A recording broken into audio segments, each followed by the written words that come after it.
धरती से मंगलवार ग्रह के आकार का एक ग्रह टकराया था, जिसके बाद चांद का निर्माण हुआ।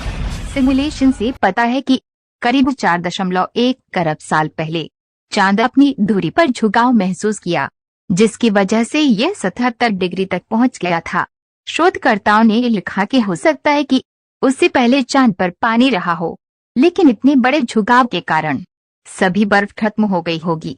सिमुलेशन में चंद्रमा के उत्तरी और दक्षिणी ध्रुवों के पास पीएसआर नजर आए, जो कक्षा के फिर से अपनी जगह आने के बाद समय के साथ बढ़ते चले गए, लेकिन संभावना है कि इनके पानी की मात्रा कम है। देश के लोगों को चंद्रयान-3 के जाने का इंतजार है। लोग बेसब्री से 22 सितंबर का इंतजार कर रहे थे, क्योंकि 21 सितंबर को चांद पर सुबह हो गई और सूर्य की रोशनी चांद पर वापस पहुंच गई है।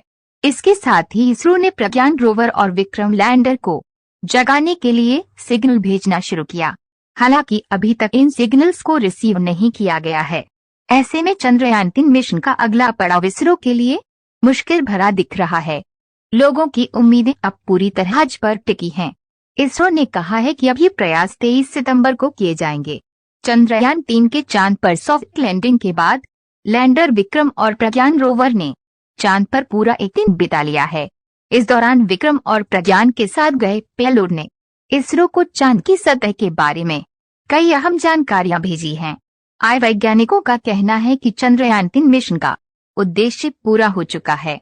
अब प्रयास ये है कि विक्रम और प्रज्ञान को एक बार फिर जगाकर और अधिक जानकारियां जुटाई जाएं। चंद्रमा पर एक दिन पृथ्वी के 14 दिन के बराबर होता है। चंद्रमा पर 23 अगस्त को दिन के एक दिन की शुरुआत हुई, इसलिए इसरो ने 23 अगस्त को चंद्रयान-3 के विक्रम लैंडर को चांद के साउथ पोल पर सफल लैंड कराया। उसके बाद से करीब 11 दिन तक प्रज्ञान रोवर ने चांद की सतह से खनिजों, भूकंपीय गतिविधियों और प्लाज्मा के बारे में कई अहम जानकारियां इसरो को भेजी। इस मिशन को 7 सितंबर तक के लिए डिजाइन किया गया था। हालांकि 3 दिन पहले ही इसरो ने विक्रम लैंडर और प्रज्ञान रोवर को स्विच ऑफ कर दिया था, ताकि इसमें बैटरी बाकी रहे और 14 दिन की रात के बाद जब चांद पर फिर सुबह हो तो इन्हें फिर एक्टिव कर दिया जाए। इसरो ने शुक्रवार को यही कोशिश की, जो नाकाम रही। चंद्रमा पर 20 या 21 सितंबर को सुबह हो चुकी है। यहाँ रात के वक्त कई इलाकों में 238 डिग्री सेल्सियस तक तापमान हो जाता है। इसीलिए इसरो चांद पर सुबह होने के बावजूद 2 दिन तक इसलिए इंतजार कर रहा था, ताकि विक्रम लैंडर और प्रज्ञान रोवर पर लगे सोलर पैनल से बैटरियां अच्छी तरह चार्ज हो जाएं। इसके बाद इसरो ने चंद्रयान-3 के इन दोनों मॉड्यूल तक सिग्नल भेजने के लिए शुक्रवार का दिन तय किया था। इसरो के वैज्ञानिकों ने शुक्रवार को विक्रम और प्रज्ञान रोवर से कांटेक्ट करने की लगातार कोशिश की, जो असफल रही।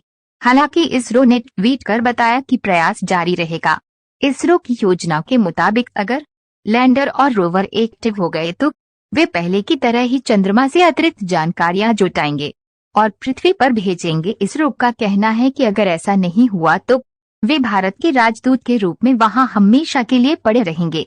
भारत ने चंद्रयान-3 को चंद्रमा के दक्षिणी ध्रुव पर उतारकर इतिहास रच दिया। चंद्रयान-3 ने चांद के कई रहस्यों से पर्दा उठाए हैं। भारतीय अंतरिक्ष एजेंसी इसरो एक बार फिर अब विक्रम लैंडर और प्रज्ञान रोवर से संपर्क करने की कोशिश कर रहा है। चंद्रमा के दक्षिणी ध्रुव के कई ऐसे क्रेटर हैं जहां पर सूरज का प्रकाश नहीं पहुंचता है। अभी तक के मिले डेटा से पता चलता है कि इन क्रेटर यानी गड्ढों में पानी हो सकता है। यह पानी बर्फ के रूप में मौजूद है।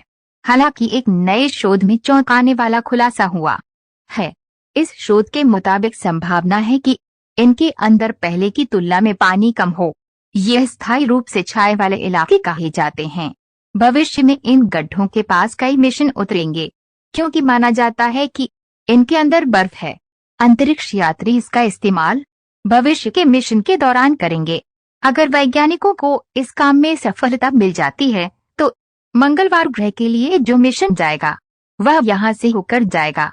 लेकिन नए अध्ययन के निष्कर्षों से जानकारी मिली है कि पीएसआर अधिक से अधिक 3.4 अरब साल पुराने हैं। जिन विशाल गड्ढों में ये हैं वह 4 अरब साल पुराने हैं। इसका पानी साथ ही रॉकेट फ्यूल के तौर पर इस्तेमाल किया जा सकता है। वैज्ञानिकों का सबसे अधिक ध्यान इसे रॉकेट फ्यूल बनाने पर है। उनका मकसद हाइड्रोजन और ऑक्सीजन को अलग करना है। नए अध्ययन से संकेत मिला है कि जितना पानी माना जाता है उसकी मात्रा के आंकड़े को कम करना चाहिए। एरिजोना में प्लैनेटरी साइंस इंस्टीट्यूट के वरिष्ठ वैज्ञानिक और नए अध्ययन के प्रमुख लेखक नॉर्बर्ट शॉर्गोफर ने कहा कि इम्पैक्ट और गैस का बाहर आना संभावित स्रोत हैं। भारतीय अंतरिक्ष अनुसंधान संगठन इसरो ने शुक्रवार को कहा कि चंद्रयान-3 मिशन के विक्रम लैंडर और प्रज्ञान रोवर से कोई सिग्नल नहीं प्राप्त हुआ है। इसरो के अभी संचालन स्थापित करने और उनकी स्थिति की पुष्टि करने के प्रयास जारी है। अगर उसके बाद भी सिग्नल नहीं मिलता तो हो सकता है कि विक्रम लैंडर और प्रज्ञान रोवर कभी न जाग पाए, लेकिन इसरो वैज्ञानिकों के प्रयास अभी जारी है। इसरो के एक अधिकारी ने पहले कहा था कि चंद्रयान-3 के विक्रम लैंडर और प्रज्ञान रोवर और उनके ऑन बोर्ड उपकरणों को चांद पर सूर्योदय के बाद यानी गुरुवार या शुक्रवार को फिर से चलाने की कोशिश करेंगे, जब मून पर आदर्श सूर्य प्रकाश उपलब्ध होगा। उनके पुनर्जीवन की बहुत कम संभावना है और ये संभावना है कि यदि वे दोनों जागते हैं तो वे पूरी तरह से कार्यक्षमता पुनः प्राप्त नहीं कर सकते। मिशन के सभी मॉड्यूल सोलर पावर पर चल रहे थे और केवल एक चंद्र दिन या भूमि पर लगभग 14 दिन तक के लिए डिजाइन किए गए थे। वो समय पहले ही गुजर चुका है। मिशन की इलेक्ट्रॉनिक्स को चांद पर केरो दक्षिण ध्रुव पर, जहां लैंडर और रोवर हैं, वहां रात्रि की अत्यधिक शीतलता के नीचे उपस्थित है, जो -200 डिग्री सेल्सियस के नीचे जाता है। कुछ अंतरिक्ष यान चंद्र दिन से बचने के लिए डिजाइन किए गए हैं, जैसे कि रूस का लूना 25, जो चंद्र पर दुर्घटनाग्रस्त हो गया। रूसी लूना 25 मिशन में प्लूटोनियम रेडियो आइसोटोप डिवाइस था, जिसे एक प्रकार की परमाणु बैटरी के रूप में सोचा जा सकता है, जो उपकरणों को कार्यक्षमता के अंदर एक सही तापमान में बनाए रखने के लिए गर्मी उत्पन्न कर सकता है। विक्रम लैंडर और प्रज्ञान रोवर के पास ऐसी कोई सुविधा नहीं है।